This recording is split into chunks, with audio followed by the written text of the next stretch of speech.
I thought we will do something different today. And if you remember last time when we were closing the Sermon on the Mount, I said we may take one lesson from it. We may take one particular teaching or one revelation from it and work on it. Now, if you remember in the 5th chapter on the Sermon on the Mount, the Lord said, "You are the salt of the earth, and then you are the light of the world." In other passages in the New Testament, we know we are the new creation. And I'm sure most of you have heard different teachings about new creation, or you and I being a new creation. And I have come across two different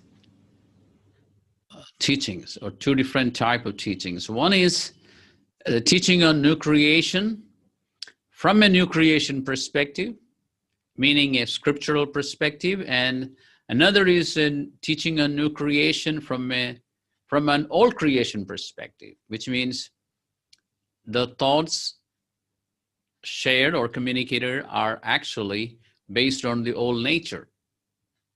In other words, what I'm trying to say is that I have come across new creation teachings where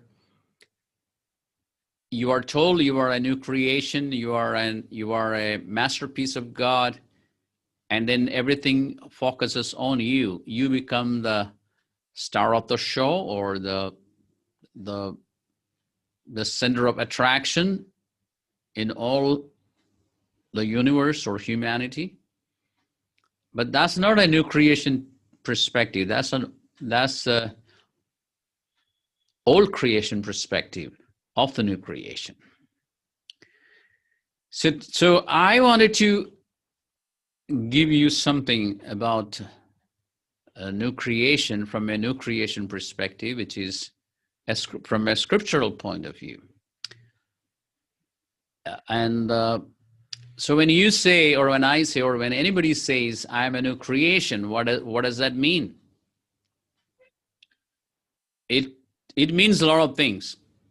In fact, it means everything the New Testament teaches about you and I as a born-again Christian, or as a new creation.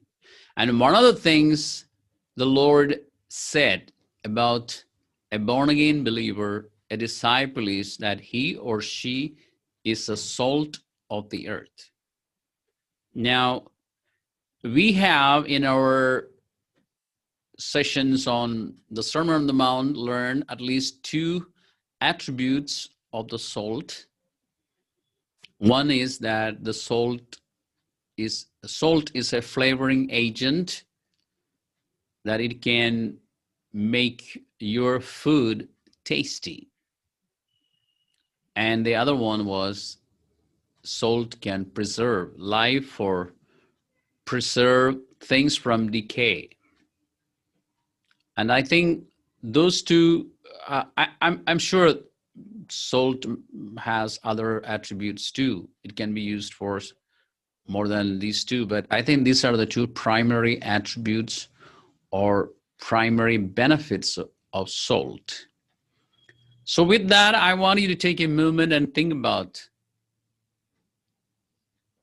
how, or since we are the salt of the earth, as a new creation, we are the salt of the earth, and how we can bring flavor to life, or how we can make others' life tasty, how we can bring a desire or a hope to a hopeless world, or to a world that is in anguish, in agony, in pain, needing deliverance and healing, how we can be a salt to them, or a source of hope to them, and also how we can preserve those who are perishing. All right. Now, I want you to do a small exercise. If you would write on your notebook or whatever you have there. If you don't mind, why don't you write on your notebook that I am the salt of the earth. So I haven't asked you to write anything that is not biblical. It is in the Bible. The Bible says you are the salt of the earth. So uh, I often do that. When the Bible says you are the salt of the earth, I would write, I am the salt of the earth, because that's what God says. Now, this is not somebody's fancy idea about a new creation. This is what the Lord said. And even now, when you are reading the Bible, the Lord is speaking to you along that line. He's saying you are the salt of the earth. Now, one of the attributes of the salt is, as I said, is a flavoring agent. In fact, in our food, if we don't have sufficient quantity of salt in it, our food won't taste good. We all know that. I want you to take a moment and think about this. What happens if you put some extra salt in your food, in anything that you eat? The extra salt can spoil the taste. That means you need to have the right amount of salt in your food to make it tasty. You cannot have less or you cannot have more. So even though one of the primary functions of the salt is to make your food tasty or bring flavor to your food, if you put too much, it won't taste good, and you have to struggle to remove the extra salt from it, which is not easy. And of course, if it is less, you can add a little more and then make your food tasty. Why am I talking about this? It's because when the Lord said, you are the salt of the earth, he knows how much of that saltiness is needed wherever you are today. I want you to think about this. So the place where you live today, right now, or the place where you work or do your business, or if you are going to school or college, the college or school where you are the right amount of salt needed for that particular place. And if you're not enough, God would have more people like you there. But our natural tendency, or our old man nature, would compel us to have this prayer or desire that we would have more born again believers in our area. When you, especially when you move out to a new place, you'd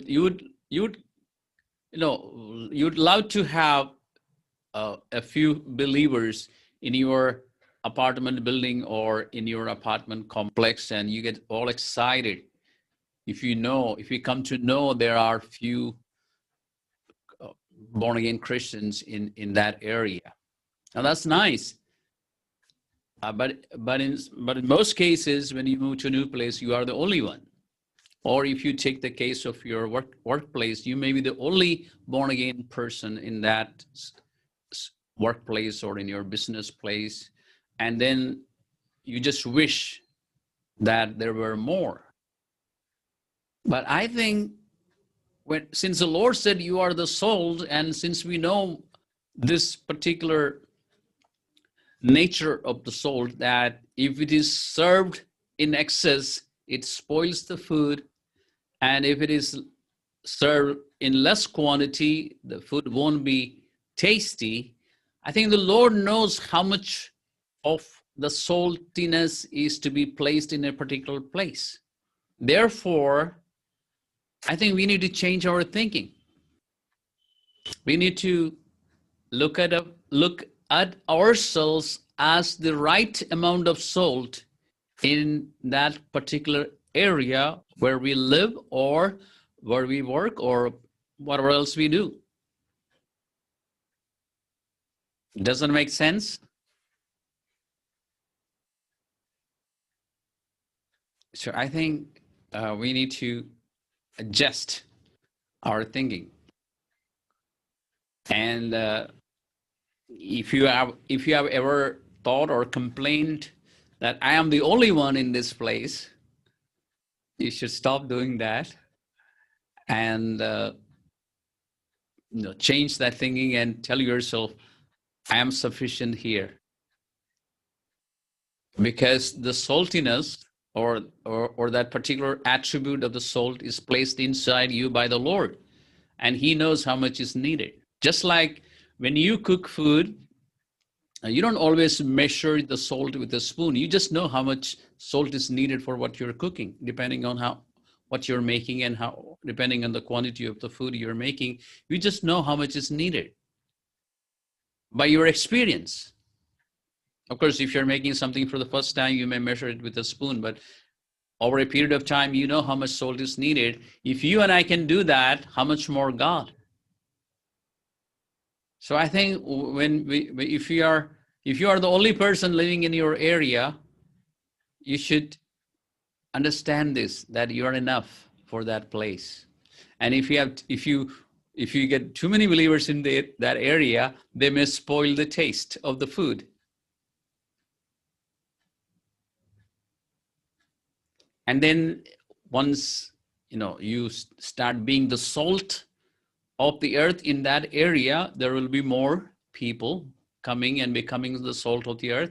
Then you may have to move out, because I think our natural tendency, our old man nature, is to be together with the other believers all the time.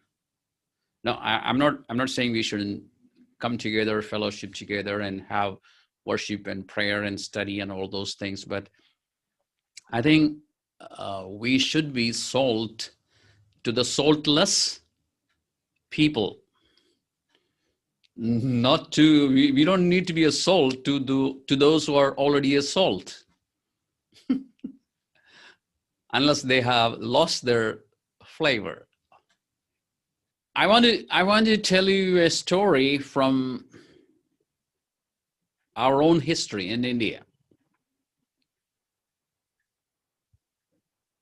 In 1927, or this, I'm going to tell you about the story of a young person who was born in 1921. He went to a government primary school in 1927. So when he was 6 years old, he was born in the lowest caste in Kerala, and he went to that primary school for a while. He didn't have, his parents were very poor, so they were low caste and poor.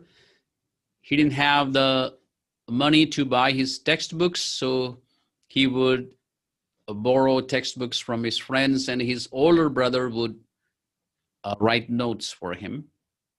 And then he also had to stand outside the class every day because his parents did not have the money to pay the fee. And eventually he was expelled from the school because of not paying the fee. And his name was, now remember, he was a Dalit from the lowest caste, and his parents had named him Narayanan, but his neighbors and his fellow students from the upper caste would not call him that name, because they said that name, you cannot use that name. You can, well, only the upper caste can use that name. So they began to call him with other names.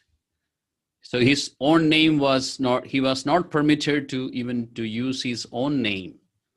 And this boy, when he was expelled from the school, he went back home, with tears in his eyes.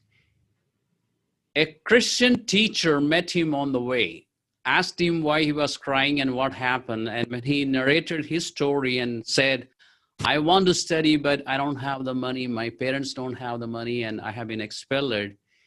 This teacher enrolled him in a Christian school where he began to continue his study. Another incident, while he was in Lady Lourdes School in Kerala, one day the district education officer, DEO, the district education officer, came, and in those days when such officers come, they would visit every class, and then they would ask questions. So some of the students were asked what you want to become when you grow old or when you graduate from school, and different children gave their answers. And this particular boy, now his real name, now once he moved to this school, he was able to use his name because this was a Christian school. So when his turn came, he said, I want to become the dog of my neighbor Benny. Okay, everybody laughed.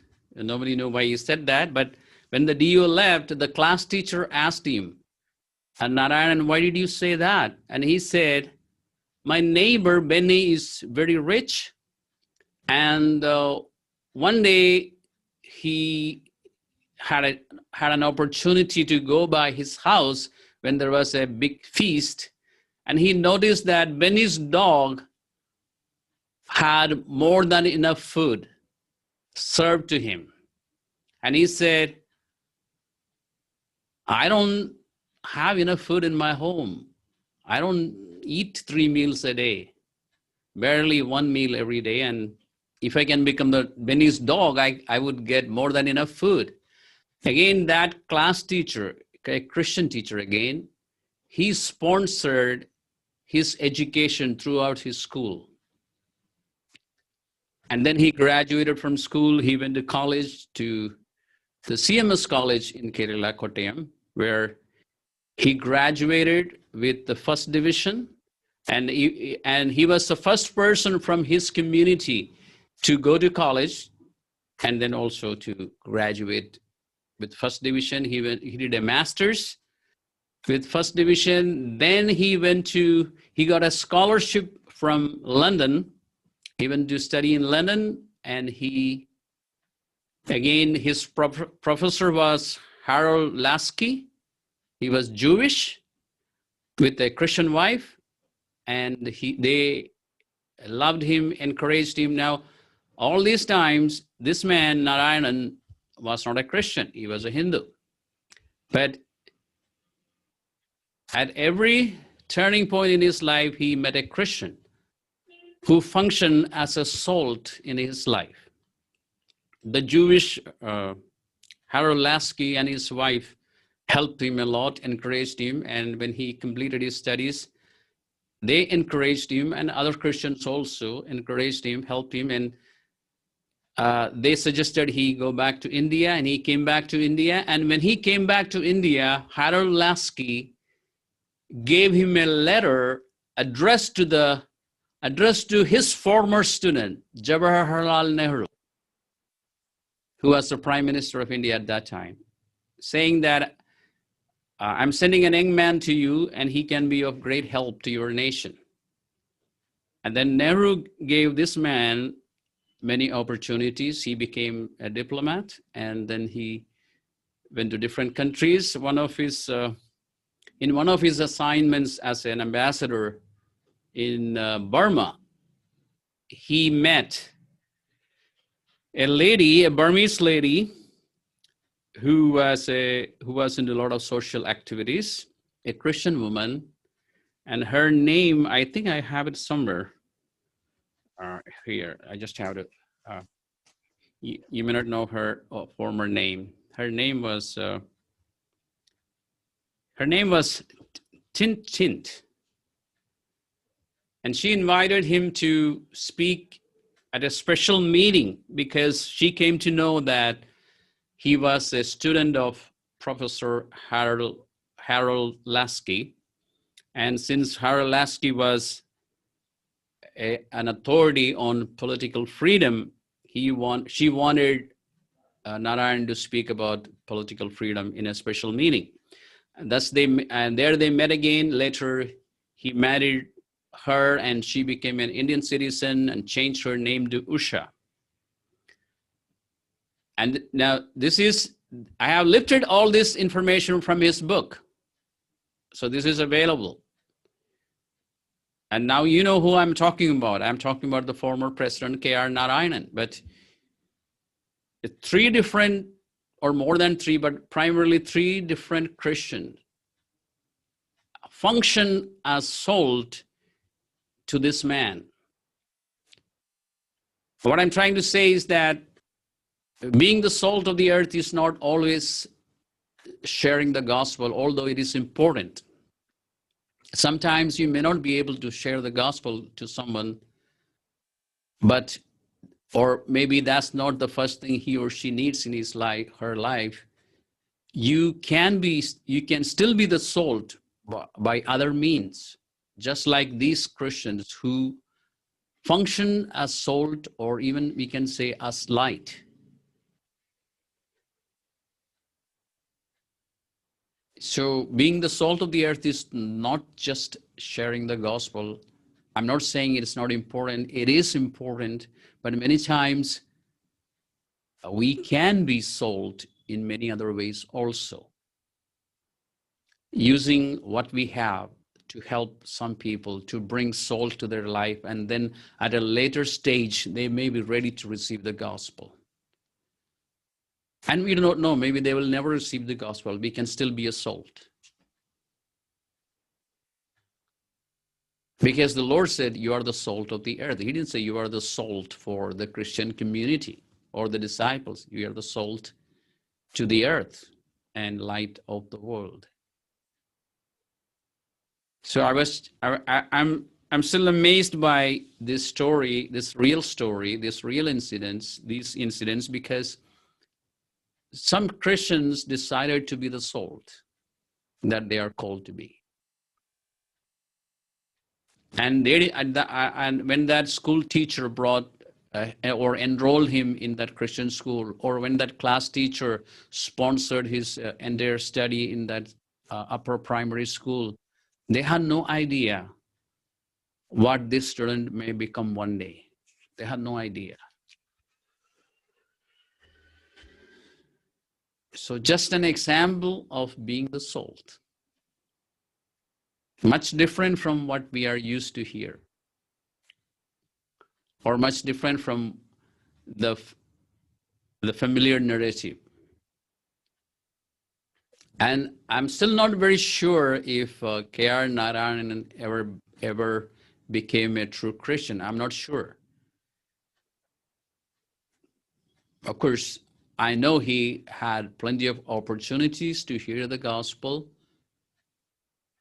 I do not know if he simply intellectually accepted Jesus, or whether he really accepted Jesus as his Lord from his heart. I'm not very sure about it. But all I know is that he had that opportunity. And because some Christians decided to be the salt of the earth, his life was touched. And I think he was the first Dalit president of India, if I'm not wrong.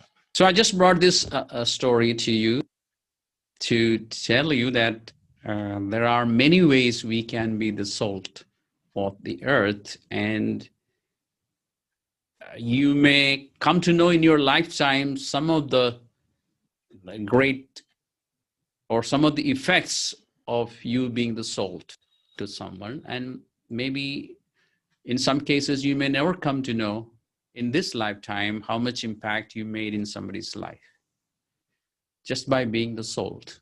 And I think the same thing with being the light of the world.